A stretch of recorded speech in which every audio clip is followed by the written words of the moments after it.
الحمدللہ نحمدہ ونصلی علی رسولہ الکریم اما بعد فاعوذ باللہ من الشیطان الرجیم بسم اللہ الرحمن الرحیم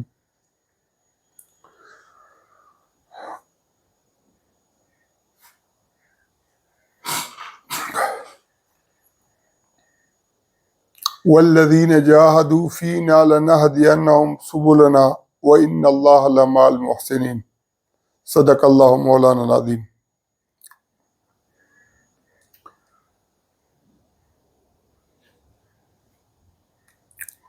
کل میں نے طلاق کے موضوع پر کچھ حقائق بیان کیے تھے۔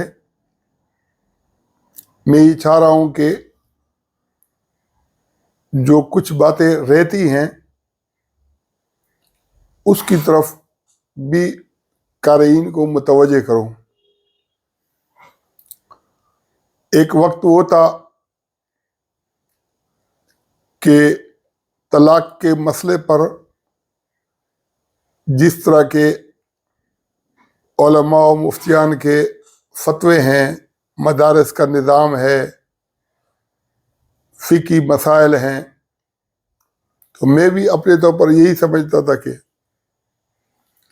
اس میں کوئی غلطیاں نہیں ہوئی ہوں گی۔ تو کچھ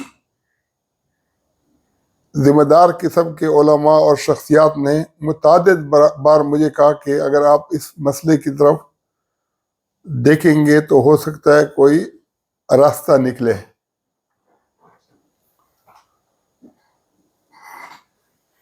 بعد میں مجھے پتہ چلا کہ مفتی عتیق الرحمن عثمانی، جو علامہ شبیر احمد عثمانی کے بڑے بھائی مولانا عزیز الرحمن عثمانی، مولانا عزیز الرحمن عثمانی دارالعلوم دیوبند کے رئیس دارالافتاء تھے، ان کے وہ فرزند تھے مولانا عتیق الرحمن عثمانی۔ اس کی صدارت کے اندر اہل حدیث دیوبندی اور بریلی مکتبہ فکر کے علماء نے 1972 کے اندر احمد آباد میں ایک سیمینار منعقد کیا تھا۔ اس کی پوری رپورٹ کتابی شکل کے اندر لاہور سے بھی چھپی ہے، جس کے ساتھ پیر کرم شاہ الازہری جو بیرا پنجاب کے سے تعلق رکھتے تھے، ضیاء القرآن کے نام سے ان کا ترجمہ ہے، تفسیر ہے، بریلی مکتبہ فکر کے مشہور عالم تھے، ان کی ایک چھوٹی کتاب ہے دعوت فکر، وہ بھی اسی کتاب کے ساتھ چھپی ہوئی ہے۔ تو دیوبندی اور جماعت اسلامی اور اہل حدیث کا جو رجحان تھا وہ یہی تھا کہ بھئی ایک ساتھ جو 3 طلاق کے اوپر حلالے کا فتویٰ دیا جاتا ہے یہ ٹھیک نہیں ہے۔ اس کے اوپر انہوں نے بڑی تحقیقات سے ایک ایک چیز کے اوپر کوشش کی ہے کہ ان چیزوں کو واضح کیا جائے۔ تو ایک بریلی مکتبہ فکر کے جو تھے مولانا عروج قادری صاحب، انہوں نے تو یہ مروجہ مسئلے کے مطابق وہی موقف بیان کیا، لیکن جماعت اسلامی کا جو ان کے مرکزی جنرل سیکرٹری تھے ہندوستان کے مولانا حامد علی اور ایک دوسرے صاحب تھے، اس طریقے سے دیوبندیوں کے جو بڑے علماء تھے، اہل حدیث کا تو تقریباً مسلک وہی ہے کہ ایک ساتھ 3 طلاقیں 3 ہوتی ہیں۔ تو وہ کمی پھر دعوت فکر سے انہوں نے پوری کی ہے کتاب کے اندر، کہ بریلی مکتبہ فکر کے اندر بھی ایسے لوگ ہیں جو ایک ساتھ 3 کو ایک سمجھتے ہیں۔ لیکن اصل مسئلہ یہ نہیں ہے کہ ایک ساتھ 3 کی جو ایک روایت ہے اس کے اوپر جب علامہ ابن تیمیہ نے، علامہ ابن قیم نے پورا دار و مدار رکھا ہے، تو عرب اس کے اندر بہت بڑے غلطی پر ہے۔ اور ان کی جو غلطی ہے وہ یہ ہے کہ جیسے وہ دلیل یہ دی ہے کہ اگر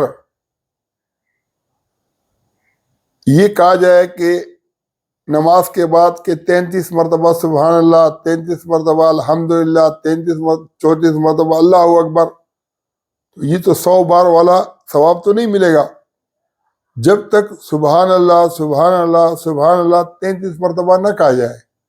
اس طریقے سے الحمدللہ الحمدللہ الحمدللہ جب تک 33 مرتبہ نہ کہا جائے تو 33 مرتبہ بولنے سے 33 مرتبہ نہیں ہوگا، 34 مرتبہ اللہ اکبر کہنے سے 34 مرتبہ نہیں ہوگا۔ میں نے خود عربوں سے بات کی ہے تو میں ان کو کہتا تھا کہ اگر آپ کی یہ بات تسلیم کی جائے، ابن تیمیہ کی تسلیم کی جائے، تو پھر اگر کوئی کہے گا کہ طلاق طلاق طلاق، پھر تو 3 مرتبہ ہونا چاہیے، تو وہ عربی غصہ ہو گیا، اس نے بولا کہ وہ طلاق ہے اور یہ جو ہے نا یہ اذکار ہے۔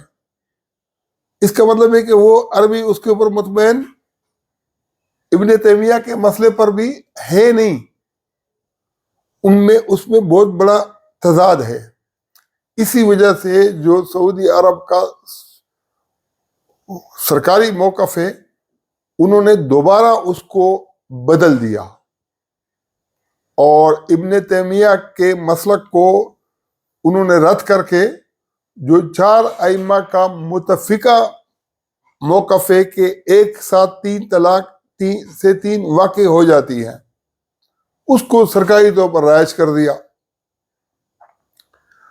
اب جب سعودی عرب بھی ابن تیمیہ کے مسلک سے تائب ہو گیا اور انہوں نے حنفی علماء کی خدمات لی، بڑے بڑے علماء کو بلایا، تو یہ چیپٹر تو یہ سمجھو کہ لوگوں نے بالکل یہ سمجھا کہ کلوز ہے۔ اہل حدیث کا جو مسلک ہے یہ تو بہت سارے معاملات کے اندر ان کا مسلک صحیح ہو سکتا ہے، لیکن یہاں وہ احادیث سے انحراف کرتے ہیں، کیونکہ صحیح بخاری کے اندر ایک ساتھ 3 طلاق کے جواز کے لیے جو احادیث نقل کی گئی ہیں ان میں ایک رفال کرزی والی حدیث ہے کہ رفال کرزی نے اپنی بیوی کو طلاق دی تھی اور پھر اس کی بیوی نے دوسری جگہ شادی کی، پھر وہ رسول اللہ صلی اللہ علیہ وسلم کے پاس آئی اور رسول اللہ صلی اللہ علیہ وسلم کے سامنے عرض کیا کہ میرے جو دوسرے شوہر ہے اس کے پاس جو ہے نا یہ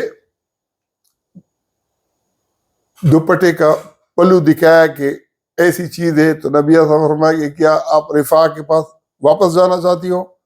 آپ نہیں جا سکتی ہو یہاں تک کہ آپ دوسرے شوہر کا ایسا مزہ چکھو جیسے پہلے کا چکا تھا، اور وہ تمہارا ایسا مزہ چکے جیسے پہلے نے چکا تھا۔ اب اس حدیث کو امام اسماعیل بخاری نے اس عنوان کے تحت نقل کیا، من اجاز طلاق ثلاثہ، جو ایک ساتھ 3 طلاق کی اجازت دیتے ہیں یا جو جائز سمجھتے ہیں۔ اور امام شافعی رحمۃ اللہ علیہ چونکہ ایک ساتھ 3 طلاق کو جائز بھی سمجھتے ہیں، سنت بھی سمجھتے ہیں، مباح بھی سمجھتے ہیں، اور اس میں کوئی ان کے نزدیک گناہ نہیں ہے، اور ان کے نزدیک وہ رفال کرزی والی حدیث نہیں ہے۔ امام شافعی کے نزدیک رفال کرزی کی حدیث نہیں ہے، امام شافعی کے نزدیک حضرت اویمر اجلانی کی جو لیان والی حدیث ہے وہی ہے، وہی ایک حدیث ہے جس پر کل میں نے بات کی تھی۔ اور امام بخاری نے امام شافعی کو سپورٹ کرنے کے لیے رفال کرزی کی حدیث کو بھی اسی باب کے اندر امام شافعی کو سپورٹ کرنے کے لیے اور امام ابو حنیفہ اور امام مالک کو رد کرنے کے لیے یہ حدیث اس کہ ان کی سپورٹ کے اندر امام شافعی کی سپورٹ میں درج کی ہے. اب مسئلہ یہ ہے کہ جو مسئلہ الجھا ہے وہ کہاں سے الجھا ہے، اور ہمارے ہاں جو بکھرا پڑا ہے مجھے جو ہے نا کہاں سے رہنمائی ملی. ہمارے ایک ساتھی تھے، عیسائی سے مسلمان بنے تھے، حمزہ اس کا نام تھا. وہ ایک عمران مالک ہمارے دوست تھے، ان کے ساتھ وہ کام کرتے تھے. پھر اس نے کسی تبلیغی جماعت والے نے بیٹی دے دی، اس کے چھوٹے چھوٹے بچے تھے. وہ ایک دن ایک مرتبہ پہلے بھی وہ میرے پاس آئے تھے، پھر چلے گئے. پھر دوبارہ جب آئے تو وہ اپنے چھوٹے بچوں کو بھی ساتھ لے کے آئے. اس نے کہا کہ میں نے بیوی کو ایک ساتھ 3 طلاقیں دی ہیں، اب حلالہ تو کرنا نہیں چاہتا ہوں، اگر کوئی راستہ نکلتا ہے. میں مولانا فتح خان رحمۃ اللہ علیہ پر بہت اعتماد کرتا تھا کہ بڑے عالم ہیں. میں ان کے پاس گیا، میں نے کہا کہ اصل جو مسئلہ ہے وہ کیا ہے. یہ 1 7 3 کا جو یہ بتاتے ہیں، تو انہوں نے کہا کہ یہ کتابیں میرے پاس پڑھی ہیں. میں نے تقریباً جو پک اپ کا ڈالا ہوتا ہے وہ ان کی کتابوں سے بھر دیا. کافی ساری جو ہے نا فتووں کی کتابیں جو ان کے پاس مختلف عربی کی کتابیں تھی اور فتووں سے متعلق تھی، یہ طلاق سے متعلق تھی، وہ ساری میں اٹھا کے لے آئے. اب صبح شام اس میں لگا ہوا ہوں، لیکن اس کے اندر کوئی ایسا سراغ نہیں مل رہا ہے کہ جو میری چاہت تھی. کیونکہ مسئلہ اس کے نزدیک یہ، اس کے نزدیک یہ. بنیادی جو معاملہ تھا اس کی طرف کسی نے توجہ نہیں دی تھی. اور میرا جو ہے نا جب میں پڑھتا جاتا تھا کچھ نہیں نکلتا تھا، پارا بھی چڑھتا جاتا تھا، غصہ بھی آتا تھا. یہ کیا ہے، میں کس بنیاد کے اوپر تلاش کر رہا ہوں، اور یہاں کیا جو ہے نا مسئلے مسائل لکھے ہوئے ہیں. میں تو اصل میں بنیاد تلاش کر رہا تھا. جیسے ایک ہوتی ہے علت اور ایک ہوتا ہے سبب. علت اور سبب کے اندر جو فرق ہے وہ کیا ہے. روزہ سفر کے اندر معاف ہے، اور یہ سفر جو ہے نا یہ اس کی علت ہے. اب سفر جہاز کا ہو، سفر بس کا ہو، سفر پیدل ہو، سفر گھوڑے پر ہو، بس جہاں سفر پایا جائے گا وہاں پر روزے نہ رکھنے کی اجازت ہے. رکھ لو تو بھی ٹھیک ہے، نہ رکھو تو بھی اس کی اجازت ہے. لیکن اب سفر جہاں پایا جائے گا اس سے کوئی کام نہیں ہے کہ وہ جہاز کا ہے، کہ وہ گھوڑے کی سواری ہے، اس کے اوپر آپ جا رہے ہیں یا پیدل جا رہے ہیں. جہاں علت پائی جائے گی سفر کی، وہاں آپ روزے کو چھوڑ کر پھر رمضان کے بعد دوبارہ پھر رکھ سکتے ہیں. جیسے بیماری میں رکھ سکتے ہیں، سفر میں بھی رکھ سکتے ہیں. تو سفر علت ہے. لیکن سبب کیا ہے؟ سبب ہے مشقت. اب سفر کے اندر آدمی کو مشقت ہوتی ہے، لیکن جہاں مشقت نہیں بھی ہو، جیسے جہاز کے اندر آدمی آرام سے جاتا ہے، یہاں سے اسلام آباد گھنٹے میں آدمی پہنچے، 1.5 گھنٹے میں، تو مشکل تو نہیں ہے. ایئر کنڈیشن جہاز کے اندر جاؤ اور اس کے اندر جو ہے نا وہ کیا مشکل ہے. تو علت ہے، اور جو سبب ہے وہ کیا ہے؟ وہ مشقت ہے. تو سبب پایا جائے یا نہ پایا جائے، لیکن جہاں علت ہوگی وہاں پر کیا ہوگا؟ وہ روزہ وہاں پر سفر کا کہلائے گا، نماز بھی قصر کی کہلائے گی. سفر کی جو قصر کی اجازت ہے کہ آپ 2 رکعت پڑھ سکتے ہو، اس طریقے سے جو روزے کی اجازت ہے کہ آپ چھوڑ کر اگلے اس کے اندر بھی رکھ سکتے ہو، دنوں کے اندر جو رمضان کے بعد اس کو قضائی لوٹا سکتے ہو. تو علت سفر ہے اور سبب کیا ہے؟ مشقت ہے. اب اگر سبب اور علت کے اندر آدمی بات نہیں سمجھتا ہو تو وہ یہ کہے گا کہ یار اگر سفر کے اندر معاف ہے تو صبر کا سبب تو مشقت ہے. اگر ایک آدمی مزدوری کرتا ہے، ایک آدمی نوکری کرتا ہے، ایک آدمی دوڑ کے اندر شریک ہوتا ہے، ایک آدمی فٹ بال کھیلتا ہے، تو سب میں مشقت ہے. مشقت تو جہاں جہاں پائی جائے گی تو بولے کہ جہاں مشقت پائی جائے گی وہاں کیا ہوگا؟ روزہ معاف ہوگا. وہ علت اور جو سبب ہے، یہ جو ہے نا، جو کل میں نے آپ کو بتایا تھا کہ علماء کے درمیان اور جو دانشور ہیں اس کے درمیان فرق ہے. جو علماء ہیں وہ علت کو سمجھتے ہیں. اگر خود علت کو نہیں سمجھتے ہیں تو وہ علت کے سمجھنے والوں کی تقلید کرتے ہیں کہ ہم تو نہیں سمجھ رہے ہیں، لیکن جو علت کو سمجھ رہے ہیں ان کی وہ تقلید کرتے ہیں. تو علت کو سمجھنے والے اہل علم ہیں اور علت کو نہ سمجھنے والے جو ان کے مقلدین ہیں، یہ دونوں کیا ہیں؟ یہ علماء کی کیٹاگری میں آتے ہیں. اور جو لوگ علت اور سبب کے درمیان فرق نہیں کر سکتے ہیں، جیسے جدید دانشور ہیں، وہ جو ہے نا وہ تو پھر وہ شروع ہو جائیں گے، پتہ نہیں ان کہاں سے کہاں نکلیں گے. تو یہ بنیادی فرق میں بتانا چاہ رہا تھا.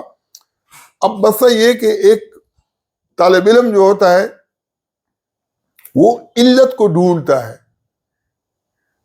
اور علت جب آپ بڑی بڑی کتابوں کے اندر علت کا کوئی نام و نشان تک نہ ہو کہ یہ علت کیا ہے. اب بعض اوقات ایسا ہوتا ہے کہ علت پر آپ کا اختلاف ہو سکتا ہے. جو آپ نے علت بنائی کہ وہ علت ہے بھی کہ نہیں ہے. تو یہ جو ہے نا یہ محمد علی مرزا جیسے علمی کتابی کے بس کی بات نہیں ہے، اور نہ اس کو دوسرے کوئی جو یہ ستی MBBS اور صحافی اور اس طرح کے لوگ ہیں، یہ دانشور بن جاتے ہیں اور کتابیں پڑھ لیتے ہیں، اور اس سے ان کو جو معلومات ہوتی ہے وہ فرحت ہاشمی، نیگت ہاشمی، یہ سارے جو ہے نا، یہ تو کوئی بھی جو ہے نا بہشتی زیور اور وہ جو بہار شریعت ہے، اور اس طریقے سے علامہ زوار حسین شاہ کی کتابیں ہیں فقہ کے مسائل، اس میں جو ہے نا تفصیل سے لکھے ہوئے ہیں. اب جو آدمی وہ پڑھے گا وہ بولے یہ عالم ہے، یہ رٹا باز ہے، ان کو جو ہے نا علم کا پتہ نہیں ہے. کل میں یہی سمجھانا چاہتا تھا کہ علم کے اور جو لا یستوی الذین یعلمون والذین لا یعلمون، جو اہل علم ہیں اور جو اہل علم نہیں ہے، یہ دونوں برابر نہیں ہیں. اہل علم کو اللہ نے فوقیت دی ہے، ان کو درجہ دیا ہے، اور اہل علم سے مراد کیا ہے؟ جو سمجھ رکھتے ہیں، علم بھی رکھتے ہیں اور اس علم کی سمجھ بھی رکھتے ہیں. اب مسئلہ یہ ہے کہ جب میں نے ان کتابوں کو دیکھا تو وہ جو چیز میں ڈھونڈنا چاہ رہا تھا وہ مجھے نہیں ملی. تو ہمارے ایک ساتھی ہیں مولانا شبیر احمد عثمانی اراکانی، انہوں نے جو ہے نا مجھے کہا کہ آپ اتنے تکڑے ہیں تو بہشت زیور میں دیکھے. اب میں جو ہے نا یہ بڑے بڑوں پر بڑا غصہ تھا، اور وہ تو مولانا شفیع سے بڑے بڑے لوگ تھے جن کی جو ہے نا میں کتابیں پڑھ رہا تھا، دیکھ رہا تھا، اور اس کو پر خود کو تکا دیا تھا. تو میں نے غصے کے اندر جو ہے نا تھوڑا جیسے وہ الفاظ ایسے استعمال کیے جس میں تھوڑی حد تک تھی کہ چھوڑو یار بہشت زیور کو. پھر مجھے احساس ہو گیا کہ مولانا صاحب کے چہرے پر ناگواری کے آثار ہیں. پھر میں نے ان کو کہا کہ یہ دیکھ لیتے ہیں. تو جب بہشت زیور کو دیکھا تو اس کے اندر لکھا ہوا ہے کہ اگر ایک آدمی اپنی بیوی کو کہتا ہے کہ طلاق طلاق طلاق، 3 طلاقیں ہو گئی، لیکن اگر اس کی نیت 1 طلاق کی تھی تو پھر 1 ہی طلاق ہوئی ہے. لیکن بیوی پھر بھی سمجھے گی کہ اس کو 3 طلاقیں ہوئی ہیں. میں نے اپنے ذہن کے اندر سوچا کہ اب تو مولوی صاحب میرے ہاتھ میں آ گئے. میں نے پوچھا کہ آپ یہ بتاؤ کہ طلاق مرد کی طرف سے ہوتی ہے کہ عورت کی طرف سے؟ بولتے کہ مرد کی طرف سے. تو میں نے کہا کہ شوہر نے تو جب نیت ایک طلاق کی ہے تو طلاق طلاق طلاق بول دی، اور ایک طلاق ہوئی، اور ایک طلاق سے اس کو رجوع کا اختیار بھی ہے. جب اس کو رجوع کا اختیار ہے تو اس کا مطلب ہے کہ وہ بیوی اس کے نکاح کے اندر ہے اور اس نے رجوع کر لیا، اور اس کے باوجود بھی اس کی بیوی سمجھے گی کہ اس کو 3 طلاقیں ہو چکی ہے. اب ایک سائڈ کے اوپر وہ بیوی شوہر کے نکاح کے اندر ہے، اور دوسری سائڈ کے اندر وہ کیا ہے، اس کو فتویٰ یہ ہے کہ تم حرام ہو چکی ہو، حلالہ کے بغیر تم اس کے لیے جائز نہیں ہو. وہ مولوی صاحب نے کہا کہ ہوا کتنی یہ تو جاہل ہے. میں نے کہا کہ میں نے جو ہے نا بیشتی زیور کے اندر مسئلہ دیکھا نہیں تھا. وہ میں نے کہا کہ آپ اپنے ہاتھ سے کھولو. دوبارہ اس نے ہاتھ سے کھولا تو نہ نفقہ کا کوئی مسئلہ تھا اس کے اندر. جب اس نے کھول کے وہ صفحہ نکلا تو اس میں بھی تضاد تھا. تو وہ بڑا حیران ہو گیا. میں نے بولا کہ میں نے دیکھا نہیں تھا، لیکن میں نے جب یہ بڑے بڑوں کو دیکھا تو میں نے کہا کہ انہوں نے بھی یہی چیزیں نقل کی ہوں گی. اب مسئلہ یہ کہ یار تم عوام کے ساتھ کھیلتے ہو. ایک بڑا عالم اپنے بیوی کے ساتھ جو ہے یہ معاملہ کر کے دکھائے کہ طلاق طلاق طلاق، پھر وہ کہے کہ یہ تو میری بیوی ہے، اور پھر اس کو فتویٰ ملے کہ نہیں وہ تو 3 طلاقیں ہو چکی ہے. مولانا فضل الرحمان ہے، مفتی تقی عثمانی ہے، بنور ٹاؤن کے جو علماء ہیں، جامعہ فاروقیہ والے ہیں اور لاہور والے ہیں، یہ جو دوسرے یہ اپنے اوپر کبھی اس کو منطبق کر کے تو دیکھے کہ بیوی کو فتویٰ ملے کہ تمہیں 3 ہوئی ہے اور شوہر کے وہ نکاح کے اندر ہے، یہ بیشت زیور کے اندر ہے. اور یہ جو بریلی مکتبہ فکر کی جو کتاب ہے وہ بھی شاید اس سے زیادہ مختلف نہیں ہوگی، کیونکہ ایک ہی طرح کے فقہ سے انہوں نے یہ مسئلے مسائل نقل کیے ہیں. دونوں حنفی ہیں.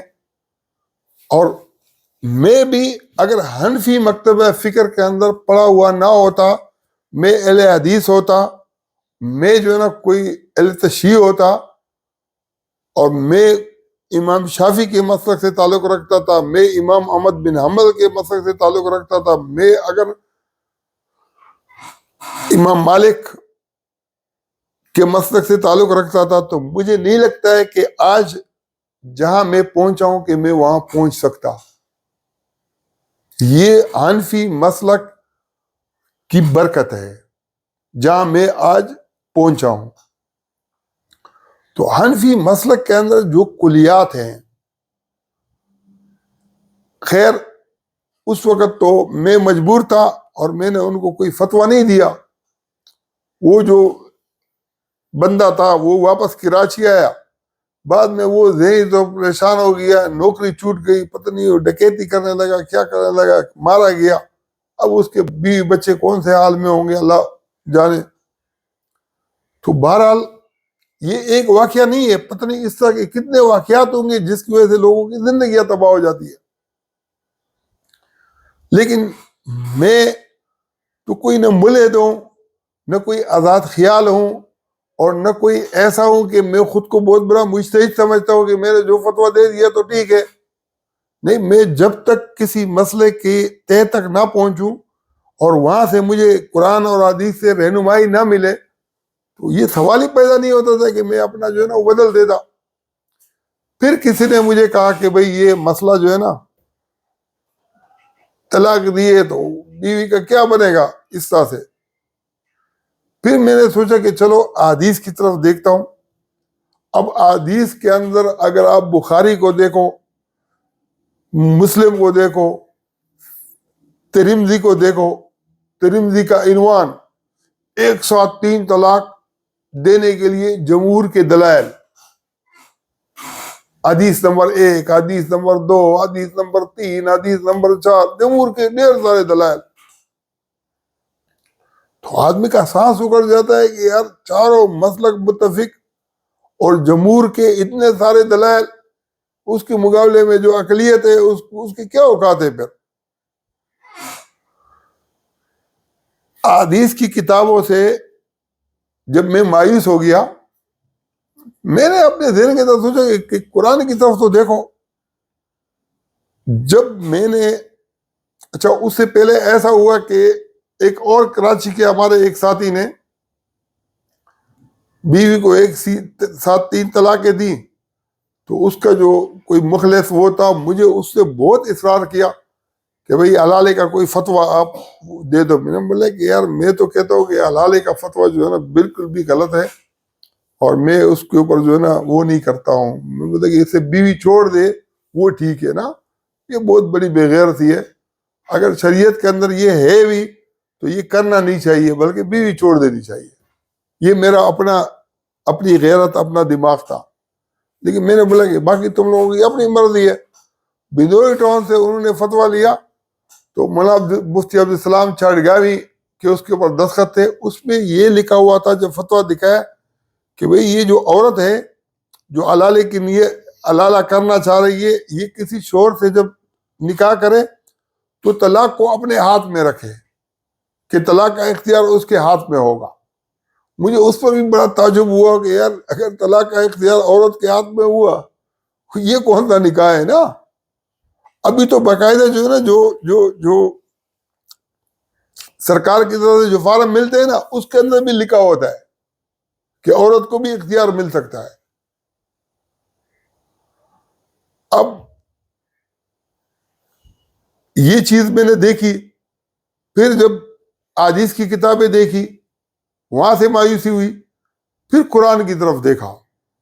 جب قرآن کی طرف دیکھا، وہ الطلاق و مرتان، اب جو مرتان کا لفظ ہے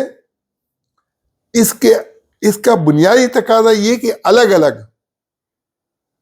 2 مرتبہ۔ پھر جب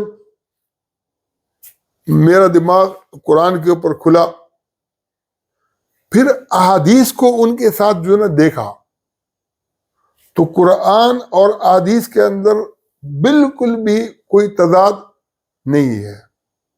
میں نے جو ہے نا اس کے بعد کیا کیا کہ اخبارات کے اندر 2007 کے اندر کئی شمارے اس کے اوپر جو ہے نا میں نے وہ لکھے کہ بھئی یہ جو ایک ساتھ 3 طلاق کا معاملہ ہے، یہ تو اطلاق و مرتان، ایک ساتھ 2 بھی نہیں ہو سکتی ہے تو 3 کہاں سے ہوں گی۔ بہرحال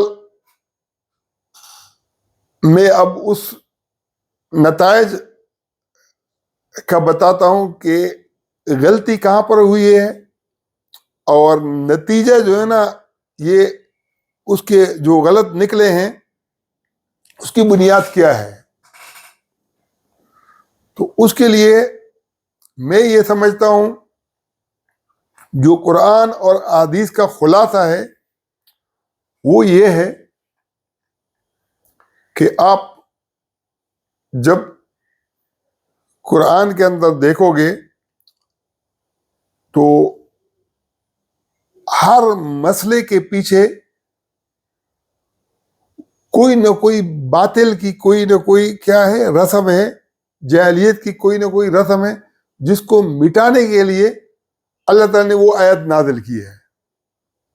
جیسے شان نزول ہوتا ہے نا کہ یار یہ واقعہ ہو گیا، اس شان نزول کے بارے میں جو محدثین ہیں ان کی رائے یہ کہ تفسیر کے بارے میں جو حدیثیں لکھی گئی ہے نا شان نزول، سب سے زیادہ من گھڑت روایات جو ہے تفسیر کے بارے میں لکھی گئی ہیں۔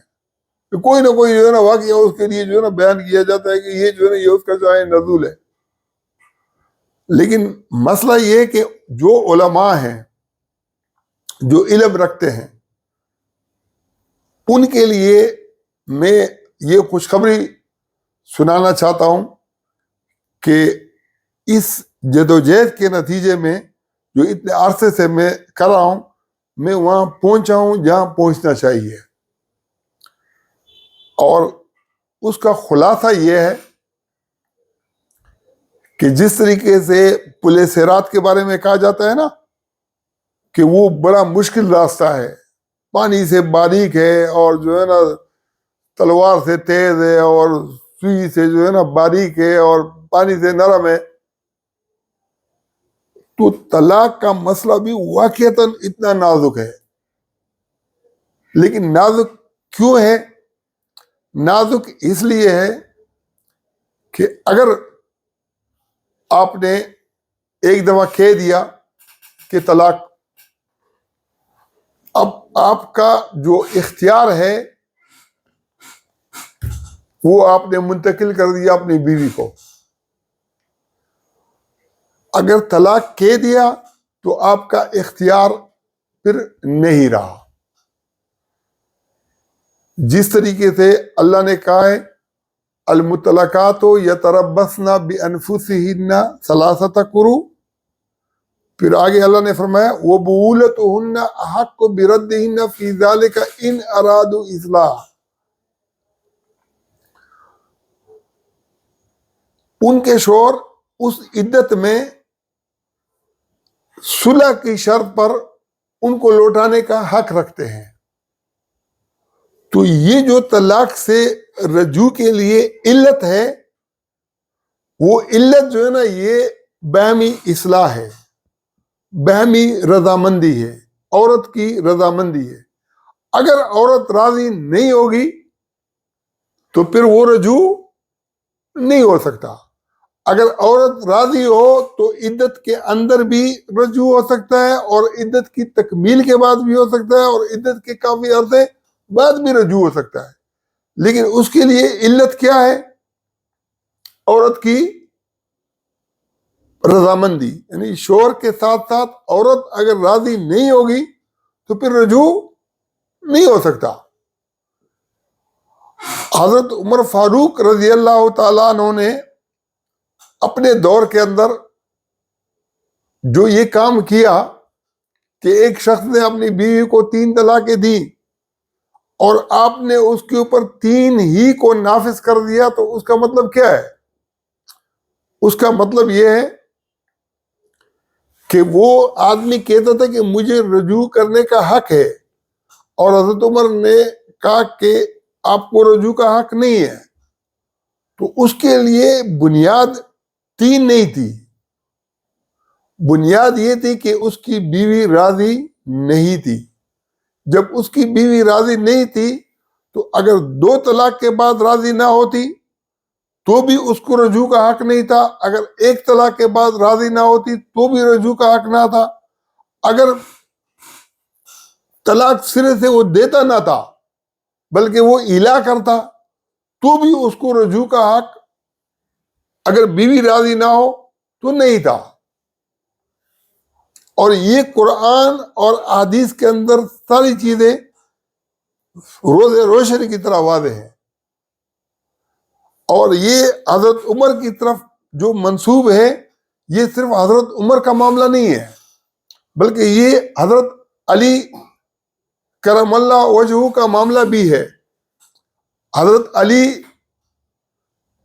کو کسی نے کہا کہ بیوی کو حرام کہا ہے.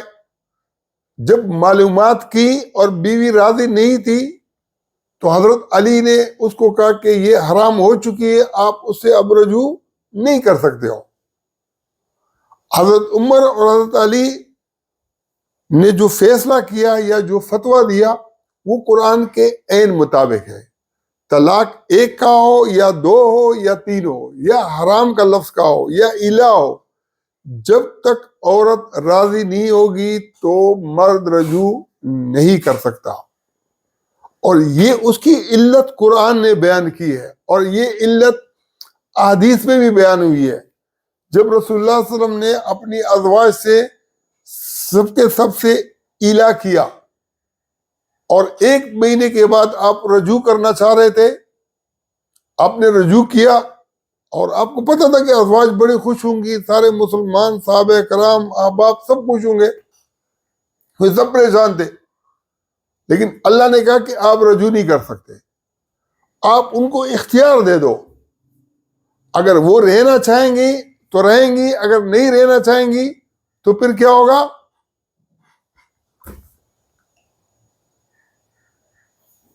آپ ان کو چھوڑنا پڑے گا. یہ اب آپ کے بال جو ہے نا یہ آپ کی کورٹ سے نکل کر ان کی کورٹ میں گئی ہے. تو آیت نمبر 226 سورہ بقرہ میں اللہ نے کیا فرمایا؟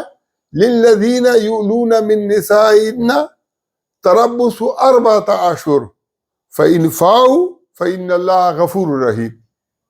جو لوگ اپنی بیوی سے نہ ملنے کی قسم کھاتے ہیں یا حلف اٹھاتے ہیں یا امام مالک کے نزدیک اگر ناراض ہوں تو بھی یہ ناراضگی کے اوپر ایلا کا اطلاق ہوتا ہے، اور مولانا مودودی نے بھی تفہیم القرآن کے اندر یہی لکھا ہے، اس کا حوالہ دیا ہے.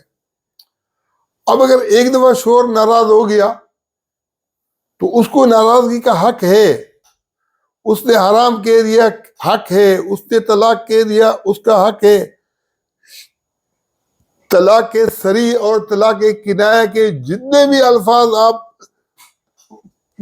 جو ہیں اور 10 گنا اور بنا لو جو فقہ کی کتابوں میں لکھی ہوئی ہیں. تو جب مرد نے وہ حرکت کی اور عورت نے اس کے بعد اس کے اوپر وہ ڈٹ گئی تو پھر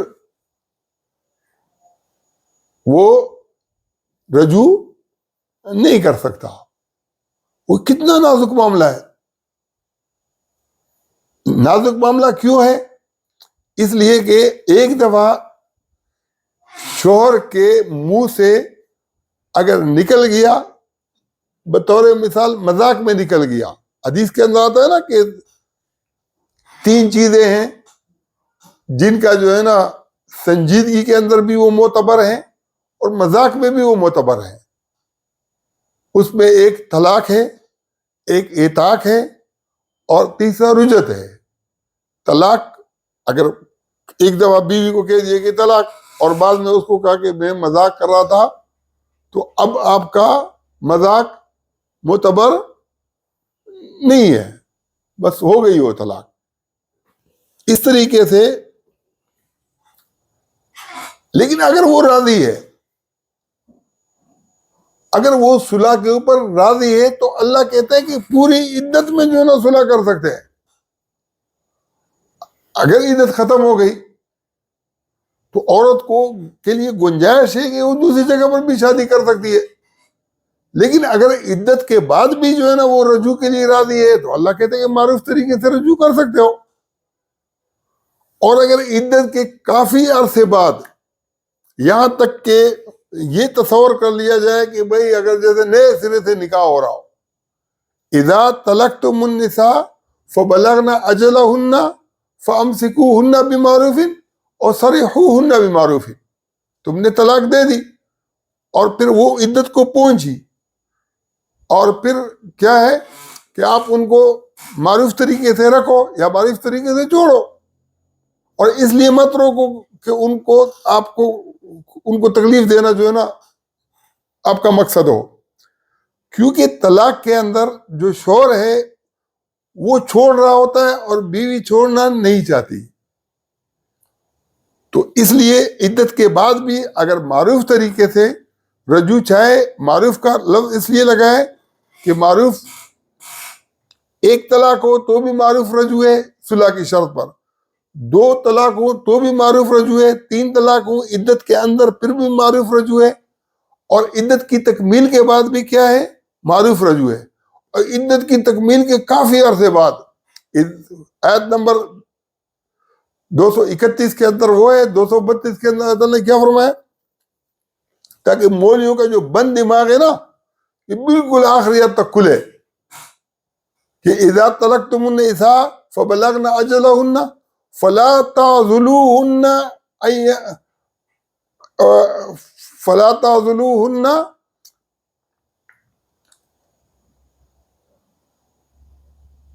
این کے ہو ازواجہن اذا تراضوا بینہم بالمعروف، ان کو رجوع سے مت روکو. اگر وہ آپس میں اگر وہ اپنے شوہر سے نکاح کرنا چاہتی ہوں، دوبارہ ازدواجی تعلق بحال کرنا چاہتی ہوں، اذا تراضوا بینہم بالمعروف، جب وہ آپس میں دونوں معروف طریقے سے راضی ہوں، یعنی اس کے اندر کوئی جبر نہیں ہو، کوئی زبردستی نہیں ہو، کوئی دوسرے معاملات نہیں ہو. ایسے اگر باہمی معروف طریقے سے راضی ہیں، تو اس کے درمیان رکاوٹ مت بنو، نہ حکمران بنے، نہ جو ہے نا رشتہ دار بنے، نہ مولوی بنے، نہ کوئی اور طبقہ بنے۔ تو بہرحال یہ جو علت ہے وہ کیا ہے؟ وہ ہے باہمی رضامندی کی، وہ ہے عورت کی رضامندی کی۔ تو یہ جو آیات ہیں، چونکہ حضرت عمر فاروق رضی اللہ عنہ نے جب فیصلہ کیا تو بعض لوگوں نے حضرت عمر فاروق پر طعن و تشنیع شروع کر دی کہ حضرت عمر فاروق نے یہ جو ایک ساتھ، جیسے آج حسن الایاری کہتا ہے کہ حضرت عمر فاروق نے یہ بہت بڑا کفر کیا ہے کہ طلاق بدعت ایجاد کی ہے، حالانکہ اس بیچارے کو پتہ نہیں ہے، کیونکہ جب آدمی اس کے اندر ڈوبا ہوا ہوتا ہے نا فرقہ واریت کے رنگ میں، تو وہ پھر جو ہے نا بالکل جیسے نشہ ہی ہوتا ہے نا، کسی وہ نشے کے اندر ہوتا ہے، جیسے اس کو بالکل بھی حقائق کا پتہ نہیں چلتا ہے، وہ بس کفر کے فتوے اور یہ تیر و تفنگ۔ اب مسئلہ یہ ہے کہ جو قرآن اور حدیث ہے، انشاءاللہ علی اور حضرت عمر کے اندر تو فرق نہیں تھا۔ علی نے کیا کیا تھا؟ حرام کے لفظ کا کہا تھا کہ بھئی حرام کے لفظ کے بعد وہ رجوع نہیں کر سکتی ہے، حالانکہ حرام کا لفظ سے زیادہ تو ماں کا لفظ ہے کہ کسی کو کہے کہ تمہاری پیٹھ میرے اوپر ماں کی پیٹھ کی طرح ہے، تو اسے بھی عورت حرام نہیں ہوتی، تو حرام سے کیسے حرام ہوگی؟ اور پھر سورہ تحریم میں اللہ نے جب کہا کہ لِمَ تُحَرِّمُ مَا أَحَلَّ اللَّهُ لَكَ تَبْتَغِي مَرْضَاتِ أَزْوَاجِكَ۔ لیکن یہ بہت بڑی بدقسمتی ہے کہ حرام کے لفظ کے اوپر خلفاء راشدین کے 4 مسلک ہیں۔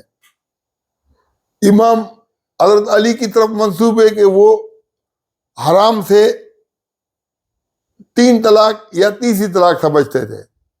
حضرت عمر کے نزدیک حرام کے لفظ سے جو ہے نا 1 طلاق ہوتی تھی۔ حضرت عثمان کے نزدیک حرام کے لفظ سے جو ہے نا زہار ہوتا تھا۔ اس طریقے سے حضرت ابوبکر کا کوئی قول ہے۔ اس کے علاوہ جو 4 مسلک کہ ائمہ ہیں، امام شافعی، امام مالک، امام محمد بن حنبل اور امام ابو حنیفہ، ان کی طرف بھی 4 الگ الگ ہیں۔ علامہ ابن قیم نے حرام کے لفظ کے اوپر 20 اقوال، 20 اجتہادات لکھے ہیں، الگ الگ ان کے مسالک کے، الگ الگ لوگوں کے، مشہور لوگوں کے، حالانکہ یہ سب کے سب کیا ہے؟ اچھا، کل میں نے ایک بات کی تھی کہ احناف کا جو مسلک ہے اس کے اندر کیا ہے؟ تطبیق ہے۔ 2 ضعیف حدیث ہیں، وہ بولے کہ ضعیف حدیث کو بھی رد مت کرو، اگر تطبیق ہو سکتی ہو تو آپ اس کو تطبیق دو۔ تو سب سے بڑی بات یہ کہ جو صحیح حدیث کے اندر جہاں آپ کو یہ نظر آتا ہے کہ اس میں تضاد ہے، تو ان متضاد حدیث کے اندر بھی زبردست تطبیق ہو سکتی ہے اور موجود ہے، خالی نشاندہی کی ضرورت ہے۔ جیسے حضرت فاطمہ بنت قیس کو جب طلاق ملی تو اس کے اندر یہ روایات بھی ہیں جو ضعیف ہے اور بعض من گڑت بھی ہے کہ ایک ساتھ 3 طلاقیں دی تھی، اور یہ روایات بھی ہیں کہ الگ الگ 3 طلاقیں دی تھی، اور جس میں الگ الگ ہے وہ زیادہ مضبوط ہے۔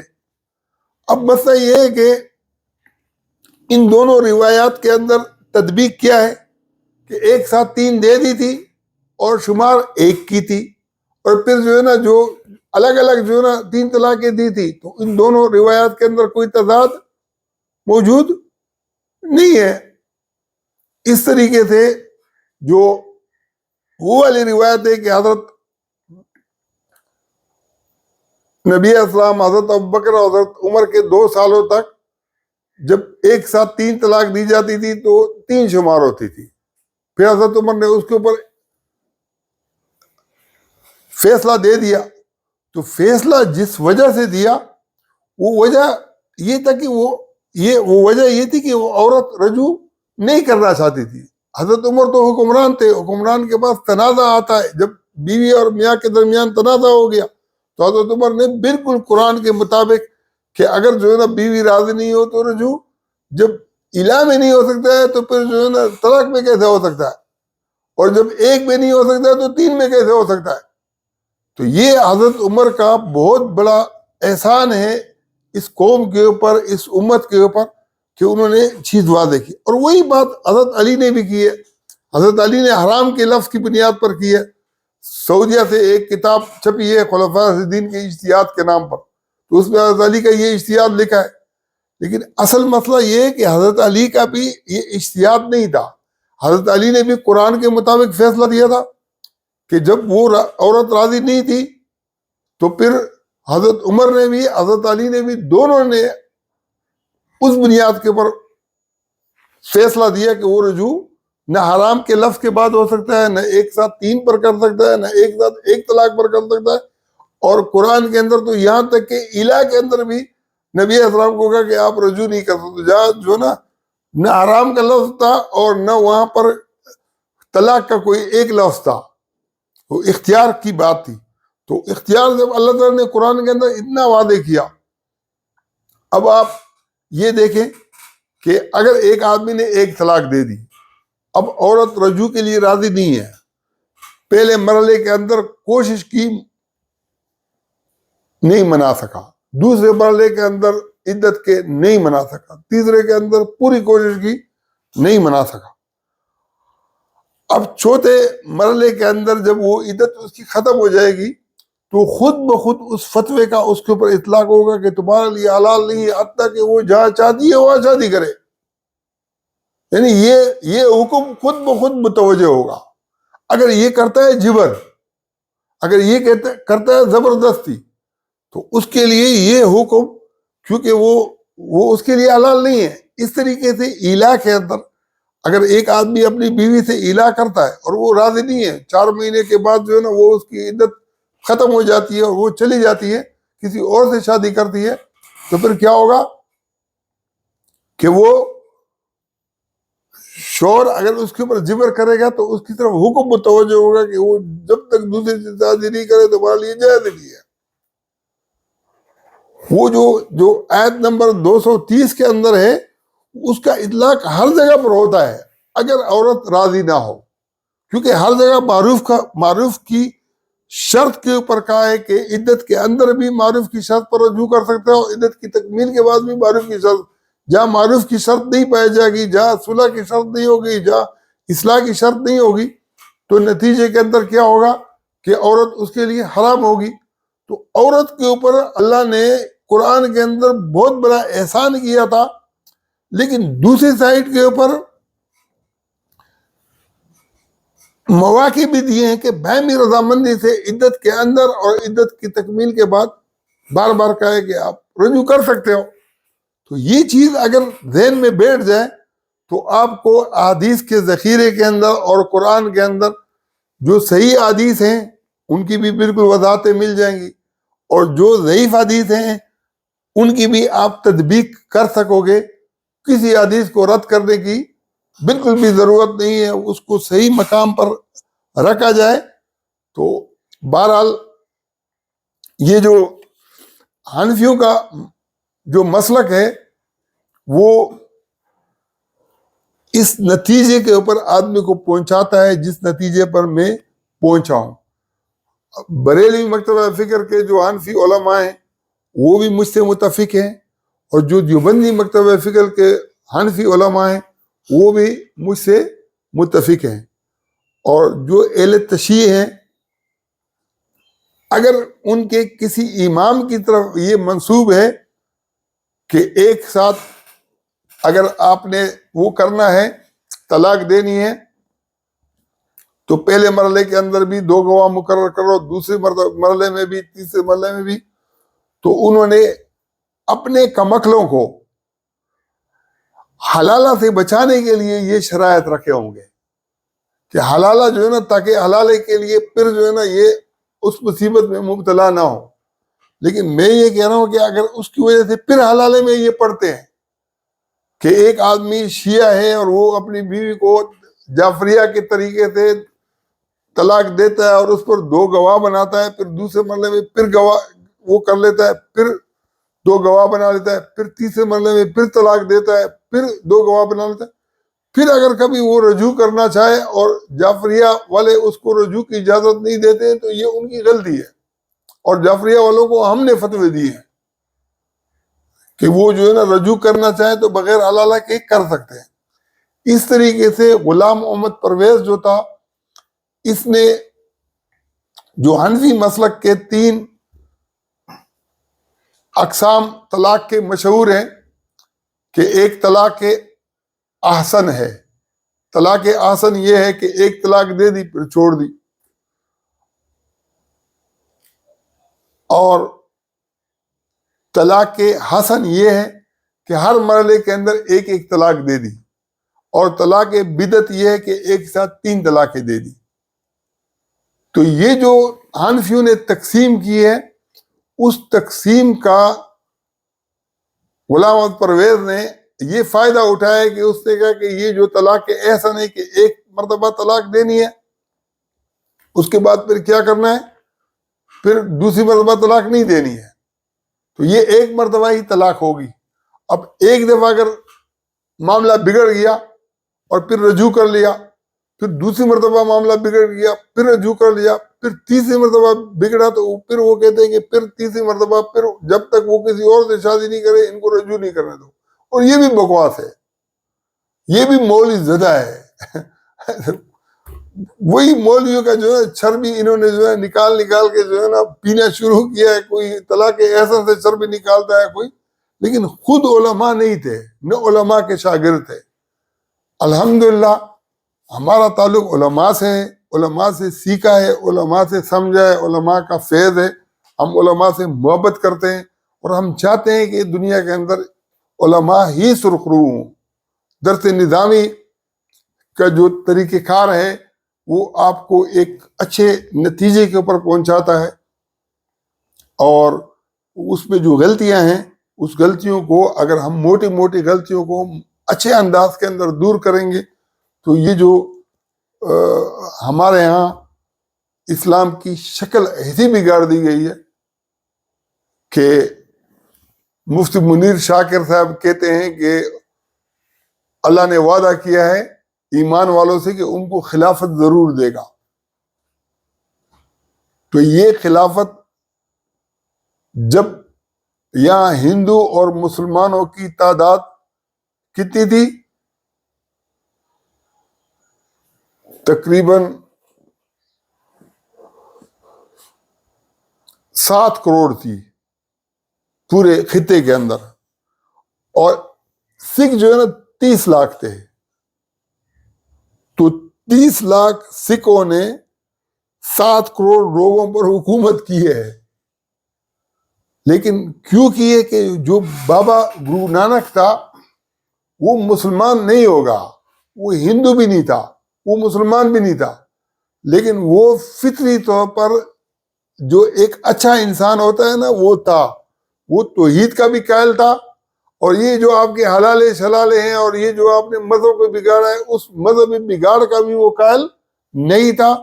اس لیے ان کے پیروکاروں کو جب وہ چند لاکھ بن گئے تو ان کو کیا ہوا، یہاں پر لوگوں کو کے اوپر اقتدار کرنے کا اللہ تعالیٰ نے ان کے ساتھ جیسے وعدہ کیا ہو نا ایمان والوں کے ساتھ، ایسے ان کو بھی جو ہے نا اللہ تعالیٰ نے یہاں پر قیادت دے دی۔ آج چونکہ یہ موضوع زیادہ وہ ہو جاتا ہے تو پھر لوگ سنتے بھی نہیں ہیں، اور اپلوڈنگ میں بھی جو ہے نا مسئلے پیدا ہوتے ہیں، اس لیے میں اسی پر ختم کرتا ہوں، ورنہ اس پہ تھوڑی بہت جو تشریح کی ہے وہ سوال جواب سے بھی پھر حل کریں گے، پھر اس کے بعد سوال جواب کا سیشن شروع کریں گے۔ بند کریں۔